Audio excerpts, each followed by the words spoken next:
Ating silipin ang buhay ng magkasintahan sa mundong puno ng pagsubok. Gabi-gabi silang kumikita ng pera mula sa kanilang trabaho.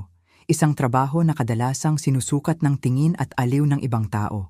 Pareho nilang nais tumigil sa ganitong uri ng hanap buhay, sapagkat nagseselos sila kapag may ibang lumalapit o kumukuha ng atensyon ng kanilang kasintahan.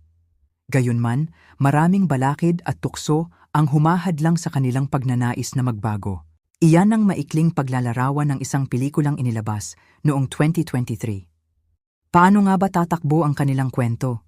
Tara silipin natin.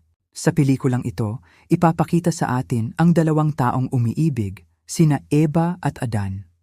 Pareho silang nagtatrabaho bilang mga mananayaw sa magkaibang gabi ng aliwan, isang lugar na puno ng ilaw, musika at mga taong naghahanap ng pansamantalang saya. Tuwing matapos ang kanyang pagtatanghal, madalas ay may mga customer na gustong makipagkwentuhan o magbigay ng malaking tip kay Eva. Si Adan naman ay ganoon din, bukas sa kahit anong uri ng tao basta't maayos ang pakikitungo at marunong rumespeto. Dahil sa kanilang kaakit-akit na anyo at husay sa pagganap, kapwa silang itinuturing na mga bituin ng entablado sa kani-kanilang lugar.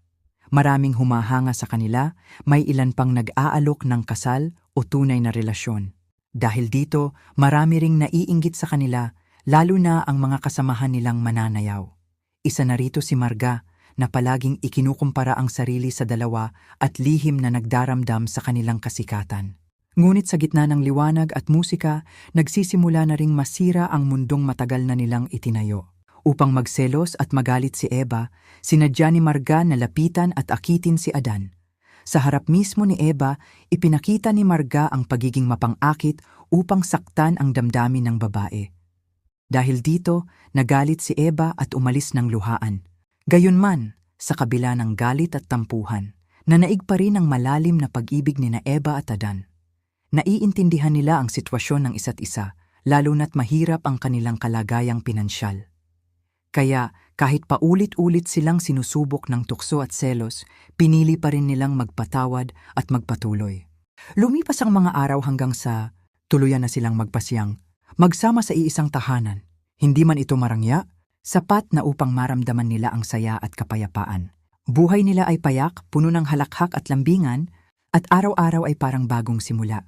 Isang araw may isang kaibigan ni Adan na dumulog sa kanya. May problema ito at nangangailangan ng tulong pinansyal. Dahil likas na mabuti ang puso ni Adan, gusto niyang tumulong. Ngunit sa kasamaang palad, kulang din ang kanilang ipon. Nakaramdam ng awa si Eva at inalok ang lahat ng kanyang naipon upang makatulong. Ngunit tumanggi si Adan, dahil alam niyang kailangan din ni Eva ng pera para sa gamot ng kanyang ina, na matagal nang may karamdaman at nangangailangan ng patuloy na gamutan. Dahil dito, napilitan si Adan na magtrabaho ng mas matindi kaysa dati. Tinanggap niya ang mas maraming kliyente at proyekto kahit nakakapagod, basta't makakabawi lamang sa gastos at matulungan ng kaibigan. Muling sinamantala ni Marga ang pagkakataon. Isa siya sa mga pumila upang makalapit kay Adan, na sa panahong iyon ay labis ng pagod sa pagtatrabaho. Alam ni Adan na kapag nalaman ito ni Eva, tiyak na magagalit ang kasintahan. Gayunman, dahil sa matinding pangangailangan, napilitan siyang tanggapin ang alok ni Marga. Habang magkasama sila, palihim na kinuhanan ni Marga ng video ang kanilang mga sandali. Kinabukasan, nang walang pakundangan, ipinakita ni Marga ang video kay Eva. Sa isang iglap, nag-apoy ang damdamin ng babae. Naghari ang galit at selos sa kanyang puso, kaya't sinampal niya si Marga at umalis ng luhaan. Pag-uwi ni Eva, binalot siya ng matinding hinanakit. Nais niyang maintindihan kung bakit nagawa iyon ni Adan. Nabigo siyang maunawaan ang dahilan. At sa halip ay naramdaman niyang unti-unting gumuho ang tiwala at pagmamahal na matagal nilang binuo. Si Adan naman ay nilamon ng pangamba at pagsisisi. Ramdam niya ang bigat ng mga salitang hindi na kailanman masasabi. Pakiramdam niya ay wala ng pag-asa para sa kanya, sapagkat sino pa ang tatanggap sa isang taong walang pinag-aralan at may madilim na nakaraan. Sa isipan niya, tanging ang trabahong iyon lamang ang daan upang mabuhay. Dahil sa hindi pagkakaunawaan, tuluyang lumayo si Eva. Naglakad siya sa ilalim ng gabi habang pinipigilan ang pagpatak ng luha. Sa mga sumunod na araw, bumalik siya sa dati niyang trabaho. Sa bawat ngiti at kilos, tinatago niya ang sakit na bumabalot sa kanyang puso. Habang lumilipas ang oras, Natutunan niyang itago ang pagod at kalungkutan sa likod ng mga ilaw at musika ng gabi. Samantala, patuloy na nagtatrabaho si Adan ng mas higit pa sa dati. Sinikap niyang kalimutan ang lahat, kahit alam niyang sa bawat hakbang ay dala niya ang bigat ng mga alaala ni Eva. Sa gitna ng ingay at liwanag ng kanilang mundo, pareho silang nabubuhay, magkalayo, ngunit pareho pa ring sugatan. Muling ginamit ni Marga ang pagkakataon. Nang malaman niya ang kalagayan ni Eva, palihim niyang kinuhanan ito ng litrato habang nasa trabaho. Ang mga larawan ay agad niyang ipinakita kay Adan, na hindi napigilan ang galit at selos nang makita ang mga ito. Sa tindi ng emosyon, agad na pinuntahan ni Adan si Eva. Doon sumiklab ang isang matinding pagtatalo sa pagitan nila.